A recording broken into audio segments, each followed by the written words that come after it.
आज हम एक ऐसे विषय पर बात करने वाले हैं कि जो विषय बार बार हमें गूंच में डाल देता है। इस गुत्थी को हम सुलझा नहीं पाते। सिद्धांत हमारे सामने अलग अलग है, अलग अलग विद्वानों की मान्यता है। कभी कभी कोई वीडियो हमने देखा, किसी को बोलते हुए देखा या कोई बुक्स में पढ़ा, आत्मा को जाना नहीं जा सकता। ये कैसी विटंबना है। हमें जो प्राप्त करना है वो प्राप्त हो ही नहीं सकता। अब देखो, साधक का क्या होगा? वो साधक निराश हो जाएगा जो ये जान जाएगा कि भाई मैं जो प्राप्त करना चाहता हूँ वो प्राप्त होगा ही नहीं, क्योंकि वो प्राप्त नहीं होता। कहीं पर आपने ये पढ़ लिया तो बात क्या है? वास्तव में ये कैसे समझे, इस गुत्थी को कैसे सुलझाया जाए? कौन सा सिद्धांत हम अख्तियार करें, एक्सेप्ट करें, माने? और ये भी है, अगर हम कुछ मानेंगे तो भी कोई व्यक्ति ये बताएगा कि भाई जो आपने माना है वो एक मान्यता है और मान्यता ब्रह्म तक नहीं ले जाएगी, ये भी कोई बताता है। तो वास्तव में करना क्या है और सच बात क्या है, और हमारे जीवन में हमें हाल में क्या करना है, साधना में क्या करना है, ये बात बहुत ही महत्वपूर्ण है। सबसे पहले ब्रह्म निरूपण समझे। आप अगर उपनिषद को देखेंगे, हमारे पुराने भारतीय दर्शन को देखेंगे तो वेदांत है। वेदांत का मतलब है वेदों का अंत, सार भाग। जिस तरह से दूध का सार भाग घी है, दूध में से मक्खन बनाया जाता है और मक्खन में से घी बनता है, तो जो घी है वो उनका सार भाग है। तो हम ये बता सकते हैं कि दूध में घी है, तल में तेल है, ऑयल, लकड़ी में अग्नि है। तो उसी तरह से जो अलग अलग प्रकार के वेद है उनका सार भाग वेदांत है। और आजकल हम देखते हैं कि वेदांत की सभी जगह पर बोलबाला है। धीरे धीरे वो आगे बढ़ रहा है वेदांत, क्योंकि बुद्धि है, आजकल बुद्धि का युग है। तो वेदांत को व्यक्ति थोड़ा बहुत समझ सकता है, अनुभव करने की बात तो अलग है, लेकिन समझ सकता है कि ये क्या है। अलग अलग देश में भी आप देखें, माइंडफुलनेस के नाम पर या सेल्फ कॉन्शियसनेस के नाम पर, कॉस्मिक कॉन्शियसनेस के नाम पर यही वेदांत को अलग अलग रूप में प्रदर्शित किया जाता है। वेदांत के जो सिद्धांत है समझने थोड़े मुश्किल हैं। उनमें क्या होता है कि जब हम उसे समझने की कोशिश करते हैं तब कोई ना कोई ऐसा शब्द निकल जाता है और उन पर तर्क छिड़ जाता है, फिर पूरा सिद्धांत ही हम भूल जाते हैं। ये होता है। मान लीजिए हमने ये कहा कि मुझे ब्रह्म को देखना है। अब देखें, ये बात आपने बताई कि ब्रह्म को मुझे देखना है, तो तुरंत कोई व्यक्ति आपको ये कहेगा कि भाई ब्रह्म जो है वो इंद्रिय गम्य नहीं है, मतलब आँख से आप देख नहीं सकते, कान से उसे सुन नहीं सकते, क्योंकि जो जो इंद्रिया काम कर रही है वो उनके माध्यम से है, तो हम उसे कैसे देख पाएंगे? कोई व्यक्ति ये नहीं बता सकता कि ये ब्रह्म है, सामने ब्रह्म बैठा है, एक बड़ा सा पत्थर है और उन पर ब्रह्म बैठा है। देखो, मैंने देखा, मैंने कल ब्रह्म को बैठे हुए देखा था, ऐसा तो कोई बता ही नहीं सकता। अगर कोई बताएगा तो हंसी होगी, व्यक्ति उन पर हंसेंगे कि भाई ब्रह्म तो देखा नहीं जा सकता। और ये प्रश्न हमारे नहीं है, ये प्रश्न केवल हमारे है ही नहीं। आप देखिए उपनिषद में भी बहुत सारे साधक ने, शिष्य ने अपने गुरु से ये प्रश्न पूछा है कि भाई मैंने ब्रह्म को देखा, मैंने ब्रह्म को जाना, मैं ब्रह्म को समझ रहा हूँ, ब्रह्म मेरी पकड़ में आ गया है। तो गुरु बताते हैं कि जो तुमने ब्रह्म को देखा है वो ब्रह्म नहीं है, क्योंकि ब्रह्म अतीन्द्रिय है, इंद्रिय से पर है। अब जो चीज आप देखे समझे, हमें पूरा जीवन लगाना है। कोई व्यक्ति कह रहा है कि मैं साधना में पूरा जीवन लगा दूंगा, और वो व्यक्ति को अगर ये बताया जाए कि भाई तुम जो देखने वाले हो, तुम जिन पर पूरा जीवन लगा देना चाहते हो, वो दिखाई भी नहीं देती, सुनाई भी नहीं देती, तुम उनका स्पर्श भी नहीं कर सकते, उनका किसी भी तरह से अनुभव नहीं हो सकता, तो उस चीज को तुम अपना ध्येय कैसे बनाओगे? व्यक्ति उलझ जाता है, साधक। कुल मिला के एक बात होती है कि मान लीजिए कि कोई एक जगह पर ब्रह्म का निरूपण हुआ, वक्ता है या गुरु है, उसने या गाइडेड है, जो गाइड करने वाला है, उसे बहुत सुंदर तरीके से उस व्यक्ति में ये बात बिठा दी कि तुम्हें साधना करनी है, तुम्हें ब्रह्म का दर्शन करना है, ब्रह्म को मिलना है। अब वो दूसरी जगह पर जाएगा तो वहाँ उसे ये जानने को मिलेगा कि ब्रह्म का दर्शन तो होता ही नहीं, तो वो दुविधा में पड़ जाएगा, डिस्टर्ब हो जाएगा, गूंच में पड़ जाएगा।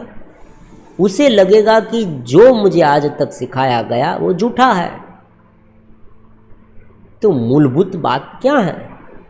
बहुत बार ऐसा होता है वेदांत में, अनेक प्रकार के जो विद्वान है, तर्क जो ज्ञानी है, गुरु है, जो भी नाम दे आप, जो उनके बारे में व्याख्यान करते हैं, वो अलग अलग प्रकार का बोलते हैं, उनका मत अलग है, मतांतर है उसमें। ऐसा क्यों है? उनका कारण क्या है? उनका कारण एक ही है कि शब्द से उनका वर्णन करना बहुत मुश्किल है, और शब्द हमें फंसा देते हैं। जैसे ही हम शब्द में उलझेंगे, शब्द से उनका वर्णन करने लगेंगे कि तुरंत हम फंस जाएंगे।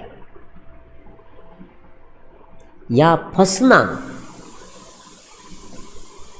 बहुत सहज है, फंस तो तुरंत जाएंगे। जैसे ही हम आगे बढ़ेंगे चर्चा में, कोई ना कोई ऐसा पॉइंट होगा कि जहां हम पकड़े जाएंगे, क्योंकि उनका शब्द से वर्णन नहीं किया जा सकता। जो स्वयं नाम और रूप से अलग है, उनका वर्णन कैसे करें? तो हम उसे समझे कैसे? हम इस बात को कैसे समझे कि ये ब्रह्म ऐसा है, हमें क्या करना है, मैं कौन हूँ? ये सारे प्रश्न का उत्तर कौन देगा?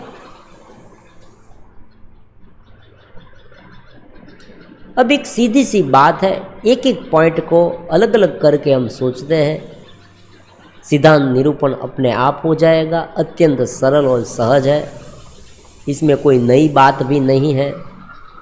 सबसे पहली बात है कि जो पूरे विश्व में सर्वत्र अत्र सर्वत्र परमात्मा है, ये तो सब कोई मानते हैं, इसमें कोई दुविधा नहीं है। आप किसी भी भक्त को कहो कि भाई तुम जो भगवान को मानते हो वो कौन है, वो कहेगा कि राम सर्वत्र है, कृष्ण सर्वत्र है, शिव सर्वत्र है, सभी जगह पर परमात्मा है, वो सब मानते हैं। अब देखो, परमात्मा सभी जगह पर है, वो हम किस तरह से माने? तो उनका व्याख्यान, उनकी व्याख्या वेदांत कहता है कि जिस तरह से आकाश सर्वत्र है, भगवान ने भगवत गीता में भी कह दिया, वायु सर्वत्र गो महान, जिस तरह से वायु सर्वत्र है, आकाश सर्वत्र है, उसी तरह से मेरी अभिव्यक्ति, मेरी सत्ता सभी जगह पर प्रचुर मात्रा में है। कोई भी ऐसी जगह नहीं है कि जहां मैं नहीं हूं। तो एक सिद्धांत निरूपण हो गया कि सभी को ये मान्य है कि परमात्मा सब में है। अब बहुत सीधी सी बात है, अगर सभी जगह पर परमात्मा ही है तो हम उसे कोई एक जगह पर नहीं देख सकते। देखो, ये तार्किक बात है और इतनी सहज है कि उसमें कोई दुविधा नहीं है।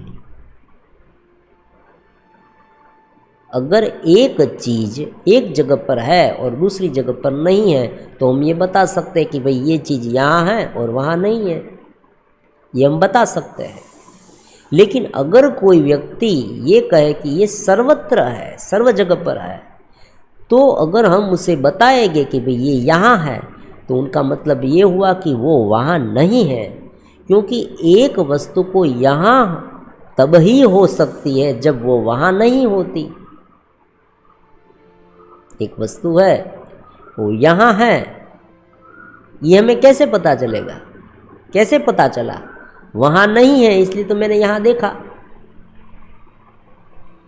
हमारे घर के सामने कुत्ता बैठा है, आप तुरंत बताएंगे ये कुत्ता है, तो कुत्ते को देखते ही आप कहेंगे भाई कुत्ता यहाँ है। उनका मतलब ये हुआ कि कुत्ता वहाँ नहीं है। आपने यहाँ देखा, वहाँ देखा, कहीं पर कुत्ता नहीं था, यहाँ देखा। तो बहुत ही मतलब साफ है, सर्वत्र है, इसलिए कोई एक जगह पर नहीं है।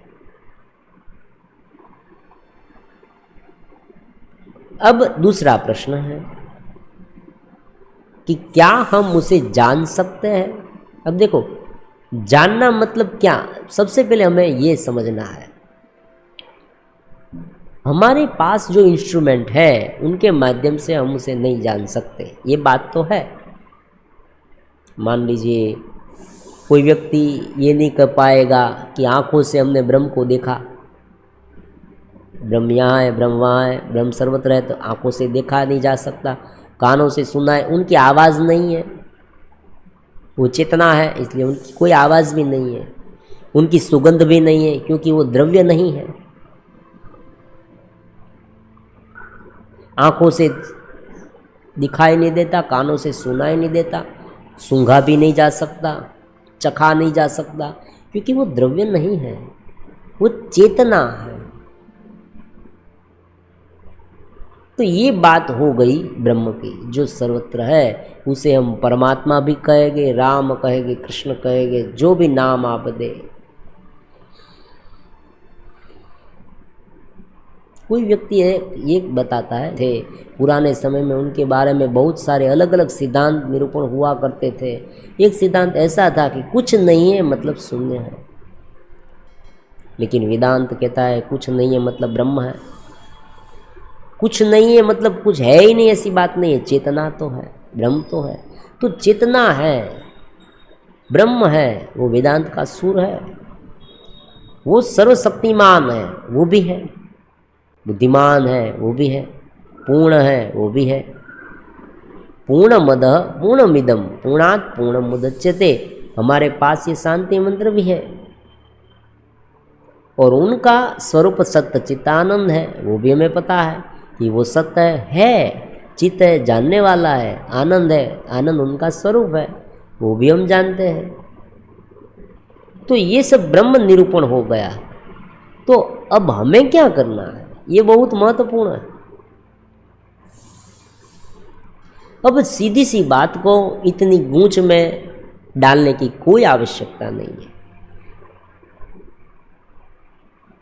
हमें एक ही बात समझनी है कि ये जो ब्रह्म सर्वत्र व्याप्त है तो हम में भी है, वो जो जानने वाली शक्ति सर्वत्र है तो हम में भी है। तो हमें जो मैं हूँ का ज्ञान होता है हर दिन, हर पल, हर सेकंड, पल पल हमें मैं हूँ का ज्ञान होता है। मैं हूँ, मुझे सुख हो रहा है, मुझे दुख हो रहा है, मुझे चिंता हो रही है, मुझे हताशा हो रही है, मेरा क्या होगा। तो ये जो मैं हूँ का भाव हमारे मन में, हमें मन में नहीं, हमें जो हो रहा है, हमें जो मैं हूँ का भाव हो रहा है, वो उनका एक भाग हमारे भीतर है, उनका एक भाग हमारे भीतर है। उनका मतलब ये नहीं कि बाहर भाग जो है उनसे हम अलग हैं, समझे। भगवान ने भी कहा कि मैं सर्व में हूँ। जिस तरह से एक बहुत बड़ा कोरा कागज ले आप, बहुत बड़ा कोरा कागज, उस कागज में एक पेंसिल से वर्तुल बना दे कहीं पर छोटा सा। अब देखो, वर्तुल बनाए तो वर्तुल के बीच जो कागज है, कोरा कागज सफ़ेद है, वाइट कलर का है, वाइट है, तो जो बीच में वाइट है वो इस वर्तुल से घिरा हुआ है, और बाहर का जो कागज है वो भी वाइट ही है, भीतर का भी वाइट है। दोनों अलग नहीं है, दोनों एक है, लेकिन हमें अलग क्यों दिख रहा है? वर्तुल के कारण। उसी तरह से एक दूसरा एग्जाम्पल जो वेदांत में प्रचलित है वो है मठाकाश घटाकाश। आकाश सब में है, लेकिन घट में, घट मतलब जो बर्तन है, पानी भरने के लिए जो उपयोग में आता है वो बर्तन, घड़ा। तो जो घड़े में आकाश है, जो बर्तन में आकाश है, वही आकाश बार का है। तो जब चेतना सर्वत्र है तो हमें जो मैं हूं का अनुभव होता है वो ब्रह्म के कारण है, परमात्मा के कारण है। तो ये जो मैं हूं का अनुभव जो है, जो हमारे भीतर है, भीतर है मतलब ऐसी बात नहीं है कि हमारा शरीर का ऑपरेशन कर दे तो उनके भीतर से ब्रह्म बाहर निकल जाएगा, ऐसी बात नहीं।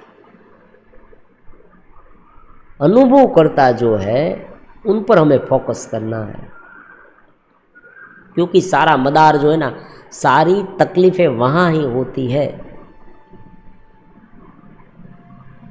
एक सीधी सी बात समझे, मान लीजिए कोई व्यक्ति है, उसे हम ऐसा इंजेक्शन दे दे कि वो बाह्य जगत का भान भूल जाए और उनका जो मन है, जो उनकी सोच है वो भी ना रहे, कुछ भी ना सोचे, उसे कुछ ज्ञात ही ना हो, बस वो सो जाए। तो उनके लिए जगत जो है वो कैसा हो जाएगा? निष्क्रिय हो जाएगा।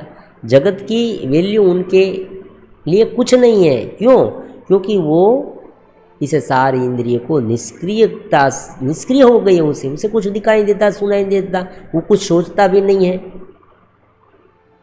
तो बाह्य ये इंजेक्शन से ये हो सकता है, लेकिन फिर भी जब वो जागेगा तब वो कहेगा कि मैं वहाँ था। तो ये जो जानने वाला है यह आत्मा का एक गुण है, चित्त है। अब यही आत्मा धीरे धीरे करके अलग अलग घेरे में फंस गया है। मतलब जो एपी सेंटर मैं हूं का भाव ब्रह्म में था, तब वो एक था, तब कोई दूसरा था ही नहीं। पूरा कागज जब था, पूरा कागज, तब क्या था? एक ही कागज था। वर्तुल बनाया तब दो हो गए, एक बाहर का कागज और एक भीतर का कागज। इस तरह से आप देखें, इतने सारे वर्तुल बना दिए, तो जितने वर्तुल उतने कागज, उतने आत्मा। तो आत्मा और ब्रह्म का जो भेद है वो केवल ही केवल घेरे के कारण, घेरा हटा दिया तो ब्रह्म और आत्मा एक हो गए। इतनी सी बात समझनी है, दूसरा कुछ समझना ही नहीं है। यहाँ सीधी बात है, अगर कोई व्यक्ति उसे अपने बुद्धिमता से गूंच में डाल दे तो हमें भी गूंच में नहीं डालना है उसे।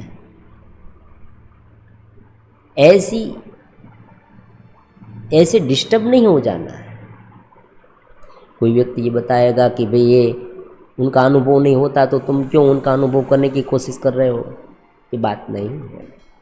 उनका अनुभव होता है इंद्रिय से। देखो आप एक एक बात समझाइए, इस तरह से व्यक्ति को उलझाने की कोई आवश्यकता नहीं। आप कहेंगे कि उनका अनुभव नहीं होता, उनका अनुभव नहीं होता ये उपनिषद कह रहे हैं, लेकिन उपनिषद ये बता रहे हैं कि उनका अनुभव इंद्रिय के माध्यम से, वो अपने आप को जानता है, ये तो है।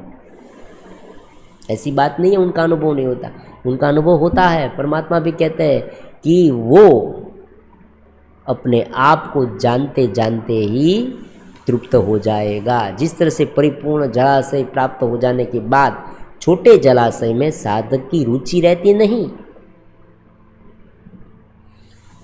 तो वो अपने आप का अनुभव कर सकता है बिना इंद्रिय के।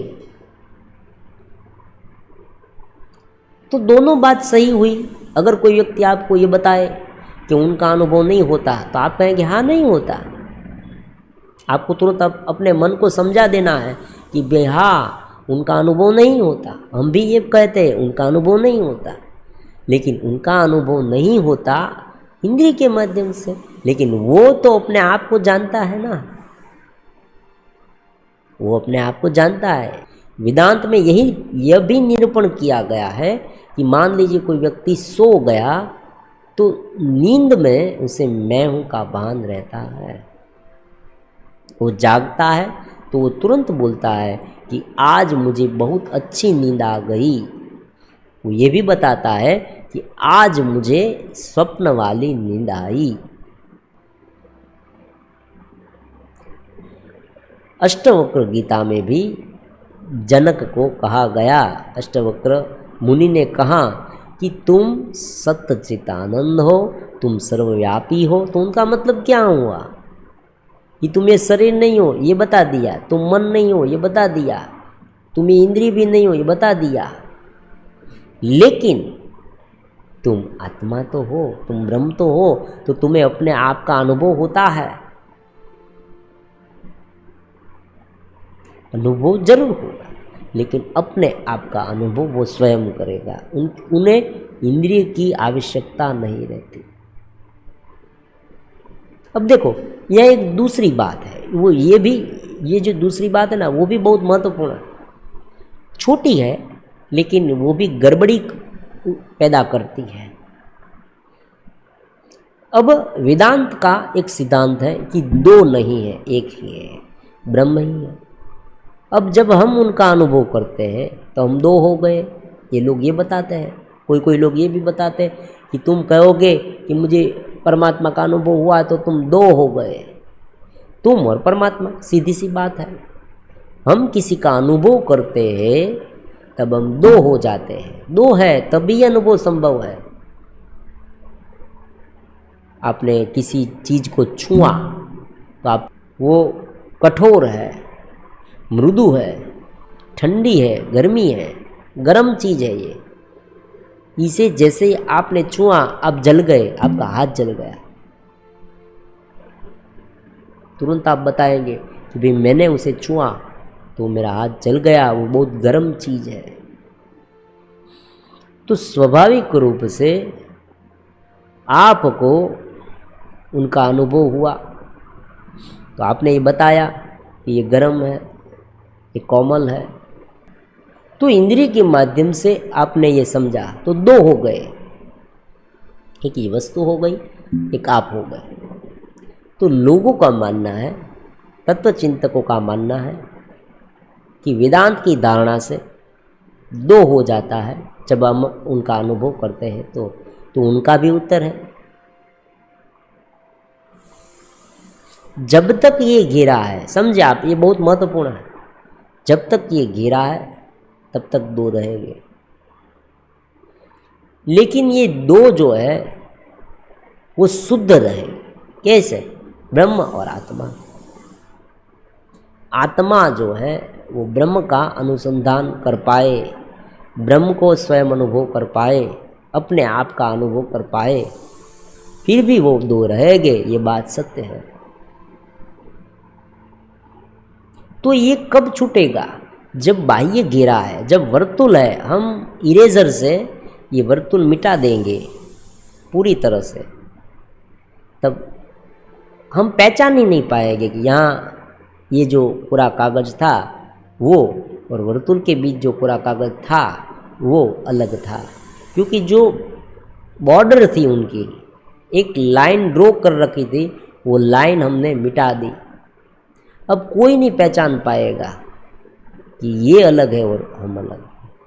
ये वर्तुल है, इसमें जो पूरा कागज़ है और बाहर का पूरा कागज़ अलग है। तो इस घेरा जब पूरी तरह से नष्ट हो जाएगा, तब पूर्ण ब्रह्म, पूर्ण निराकार उस जीव के लिए सिद्ध हो जाएगा। लेकिन जब तक ये घेरा है वो द्वैत्य में आएगा ही। हाँ, एक बात है कि वो धीरे धीरे अद्वैत्य में उनका अनुभव हो जाए। पहले वो अपने आत्मा को जानेगा, आत्मा के माध्यम से ब्रह्म को जानेगा, क्योंकि आत्मा जो है वो ब्रह्म का ही अंश है।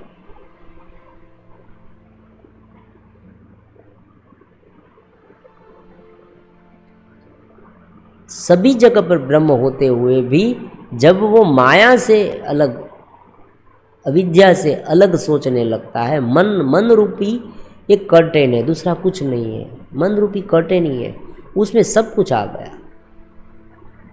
स्मृतियाँ आ गई, द्वेष आ गया, ईर्षा आ गई, लोभ आ गया, मोह आ गया।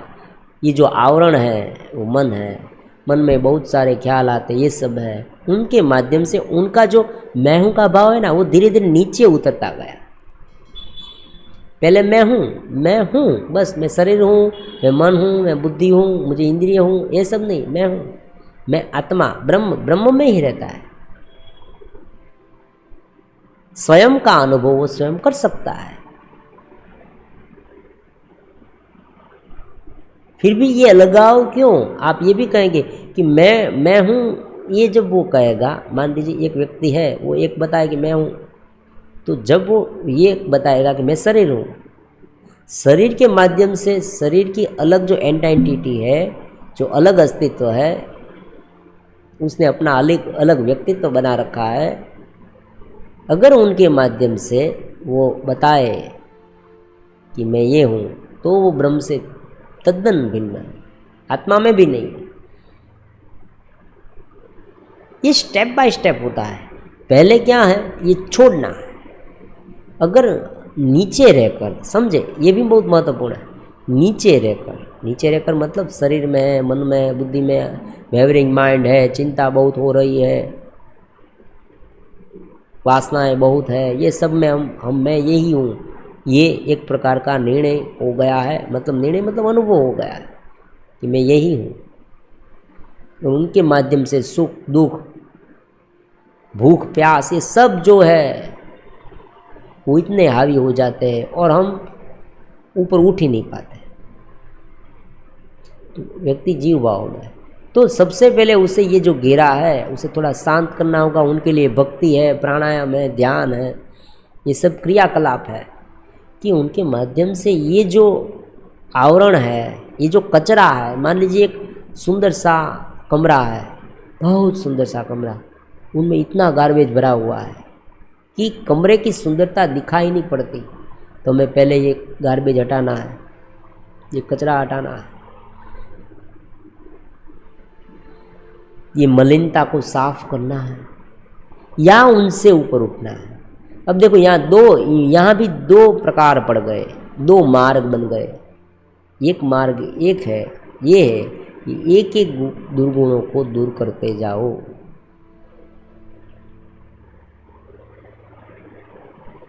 दूसरा मार्ग ये है कि उसे देखते जाओ, उनके साथ संलग्न ना हो, तो दुर्गुण धीरे धीरे अपने आप निकल जाएंगे।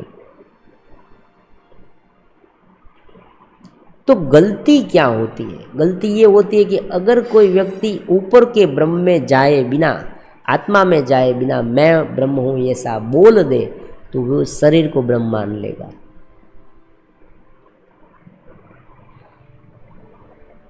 ये बोलने की बात नहीं है कि मैं ब्रह्म हूँ, मैं शरीर के लेवल पर रहकर ब्रह्म हूँ, ऐसा उसे नहीं करना। ये अनुभव होता है और अनुभव मन से नहीं होता। ये बात बहुत समझने वाले लोग ये भी बताते हैं कि भाई ब्रह्म का अनुभव नहीं होता है, भगवान का अनुभव नहीं होता है, क्योंकि अनुभव तो मन से होते हैं। ये बात नहीं है,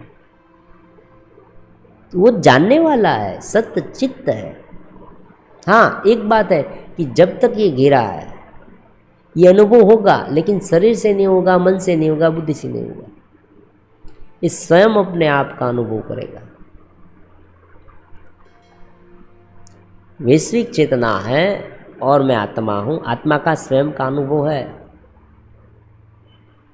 वैश्विक चेतना के माध्यम से उसे ये मिला है, वो घेरे में है, तो वो उस परम तत्व को जान सकेगा, उस परम तत्व को अनुभव कर पाएगा।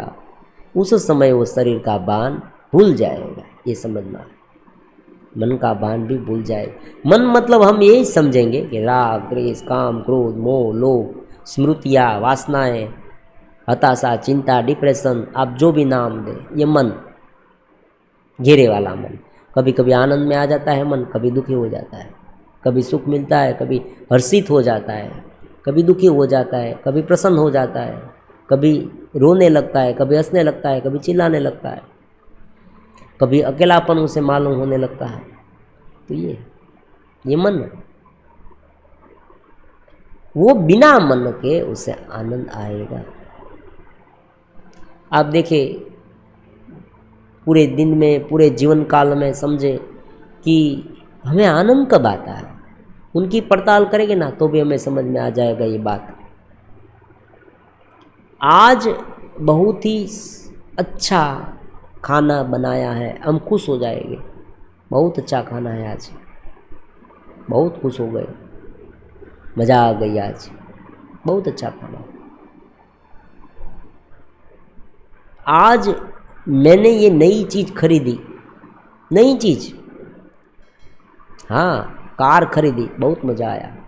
रेफ्रिजरेटर नया लिया, एसी लगाया मेरे घर में, नया बंगला खरीदा, बहुत बड़ा फ्लैट है मेरे पास, ये भी खरीदा, बहुत मज़ा आया। ये सब आनंद है, विषय भोग का आनंद। आज मेरा मिलन होगा उनके साथ, सजाती विजाती आनंद, हम मिलेंगे, कितना मज़ा आएगा भोग करने में, ये विषय आनंद। अब जब ये सभी आनंद आपको नहीं है, जब आप कोई विषय से आनंदित नहीं है, कोई छोटी मोटी बात से आनंदित नहीं है, आप ध्यान में हैं, आप ज्ञान में चलते फिरते, और एकाएक आपको आनंद का अनुभव अपने आप आने लगा, तो आपको समझना है कि आपका जो प्रवेश है वो आत्म प्रदेश में हो गया है। ये अनुभव हुआ, वो साक्षी हुआ, तो धीरे धीरे वो गहरा होता जाएगा।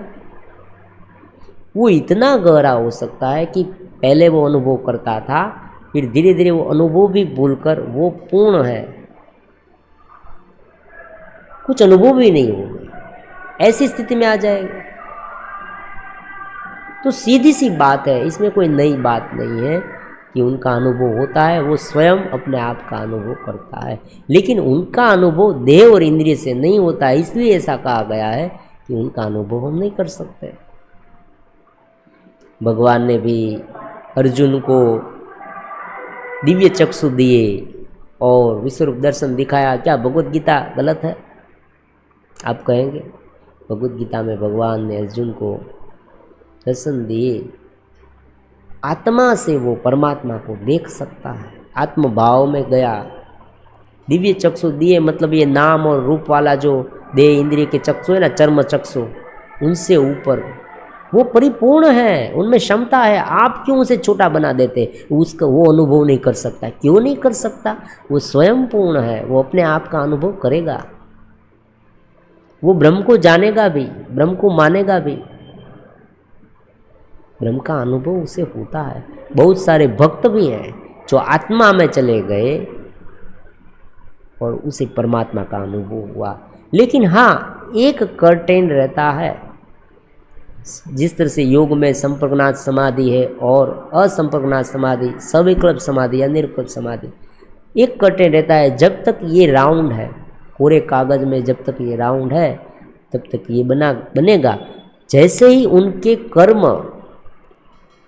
परिपक्व हो गए, वो उस ब्रह्म में विलीन हो जाएगा, फिर उनका कोई अता पता नहीं। और ऐसा भी माना जाता है, देखो विद्वान ये भी बता रहे हैं, बहुत सारे विद्वान, कि भक्त जो है, मतलब जो आत्माकार वृत्ति वाला है, जो ब्रह्म में लीन हो गया है, आत्मा में लीन हो गया, वो अपने इस सूक्ष्म शरीर को एक शरीर से दूसरे शरीर में ले जा सकता है और वहाँ भी दिव्य काम कर सकता है। अनंत काल तक वो ब्रह्म का अनुभव करते करते ब्रह्म में लीन हो जाएगा।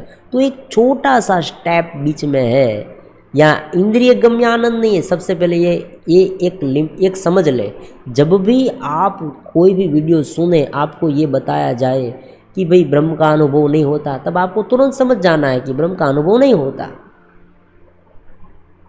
आप भी कहेंगे हाँ नहीं होता, लेकिन इंद्रिय से नहीं होता, मन से नहीं होता, लेकिन वो ब्रह्म स्वयं को जानता है, वो आत्मा है, वो उसमें जानने की शक्ति है, वो ब्रह्म को जान पाएगा, वो मन से ऊपर है। दूसरी बात, अगर कोई व्यक्ति इसी घेरे में रहकर ये कहेगा कि मैंने उसे देखा, प्रकाश देखा, तो ये नहीं है। वो इस तरह से प्रकाश दिखा, ये सब इसलिए बताया गया है कि प्रकाश जो है वो बड़ा दिव्यता का एक प्रतीक है। अगर आपको कोई असीम चीज़ बतानी हो तो आप क्या करेंगे? आप देखिए फिल्म में आपने बहुत बार ऐसा देखा होगा कि कोई हीरो है या हीरोइन है, उनके मन में अगर उल्कापात मचा है ना, तो आप देखिए सागर दिखाएंगे, सागर में उफान आ रही है, तूफानी हो गया है सागर, इस तरह से बहुत सारे ऊंचे वेव्स उठ रहे हैं, ऐसा दिखाया जाएगा। और ये घड़ी है ना, वो जल्दी जल्दी चलने लगेगी, ऐसा दिखाया गया है। ये सब क्या है? चिन्ह है। तो प्रकाश दिखा, प्रकाश क्यों? प्रकाश दिखा मतलब ज्ञान उसे हुआ, उनकी सारी शंकाएं छट गई, वो अत्यंत दिव्यमान हो गया। मतलब वो अब क्या होगा? सामान्य जो व्यक्ति साधना करता है ना, वो ये मानने लगता है आंखें बंद करके मैं दिव्यमान हूँ, ऐसा नहीं। जैसे जैसे इसे छोड़ते जाएंगे, ऊपर उठते जाएंगे, उनका अनुभव होगा, और नृत्य से चेतन मंतता का अनुभव होगा। जितना गहरा होगा उतना हम ब्रह्म के करीब होंगे, क्योंकि घेरे से छूटेंगे। एक और घेरा है, एक और ब्रह्म है, इस और घेरा है, इस और ब्रह्म। तो जैसे जैसे घेरे से आगे बढ़ते जाएंगे, हमारा एपी सेंटर मैं का भाव शरीर से हटकर, मन से हटकर आत्मा में जाएगा, आत्माकार वृत्ति हो जाएगी, तब हमें आत्मा का अनुभव होगा। ये सीधी सी बात है, इसमें कोई नई बात नहीं है। हमें परमात्मा का अनुभव होता है, लेकिन देह और इंद्रिय से नहीं। हम अपने आपकी शक्ति से परमात्मा को जान सकते हैं, लेकिन कंडीशन क्या है? सबसे पहले इसे तिरोहित करना होगा नेति नेति से, वरना इसे ही हम ये मान लेंगे। तो व्यक्ति आँखों के माध्यम से उन्हें कहा, हाँ, कोई कल्पना कर लेता है मन से परमात्मा का। मन वहाँ नहीं है। मन को पहले शांत करें, आप समझे। देखो चिन्ह देखे, आपको अगर ऐसा हुआ ना, चिन्ह देखे, आप बहुत चिंता में होते हैं, व्यवहार होते हैं, डिप्रेशन में होते हैं, और आप आंखें बंद करें और आप ये कल्पना करने लगे कि ब्रह्म, मुझे आकाश दिखा, आकाश दिखा, आकाश। ऐसे नहीं है। नेति नेति मन को देखते जाए, मन को देखते, शांति शांति। और एक दूसरा रास्ता है जो नाम स्मरण आदि, उसमें भी मन को सूक्ष्म करना, मन को शून्य बनाना है। सीधी सी बात है, जब मन शून्य होगा, राग द्वेष आदि, काम क्रोध, ये सब मन के विकार हैं। जब तक ये मन में है, आपके मन में शंका है, मान लीजिए कोई व्यक्ति ये कहता है मुझे बहुत शंका हो रही है, ये वास्तव में है या नहीं, नहीं होगा। शंका को भी त्याग दें। समर्पण भाव क्यों कहा गया है? समर्पित भाव से उनका अनुभव होता है, ऐसा क्यों कहा गया? क्योंकि जब हम समर्पित हो जाते हैं तब शंका निर्मूल हो जाती है। निश्चयात्मक बुद्धि से मन दब जाता है, मन उत्पन्न ही नहीं होता। शंका उत्पन्न हुई, मन उत्पन्न हुआ, राग उत्पन्न हुआ, मन उत्पन्न हुआ, द्वेष उत्पन्न हुआ, मन उत्पन्न हुआ, वो अलग मानने लगता है। फिर ये जो आत्मा है ना, वो उनमें गिर जाता है और अपने आप को द्वेषी, चिंता वाला मानने लगता है। जब वो इन सारे क्रियाकलापों से बाहर के हटकर अपने स्वरूप का अनुभव करने लगे, तब उसे ब्रह्म का अनुभव होगा। और फिर अनुभव करते करते लंबे समय के बाद वो स्वयं भी ब्रह्म हो जाएगा। एक स्टेप बीच में आएगा। ये स्टेप इसलिए आता है कि जब तक ये गिरा है व्यक्ति जीवित है। अब देखिए, समझे, कोई भी गुरु जो बोल रहा है, जो गाइडेड मेडिटेशन करा रहा है, कोई भी व्यक्ति, वो भी अपनी दिनचर्या तो कर रहा है ना। वो सुबह उठता है, खाना खाता है, शौच आदि करता है, वो भी करता है। तो वो क्या करता है? अगर वो ब्रह्म है तो उनकी ये क्रिया बंद हो जानी चाहिए, नहीं होती। घेरे में है तब तक दो रहेंगे ही, एक आत्मा रहेगा, एक ब्रह्म रहेगा।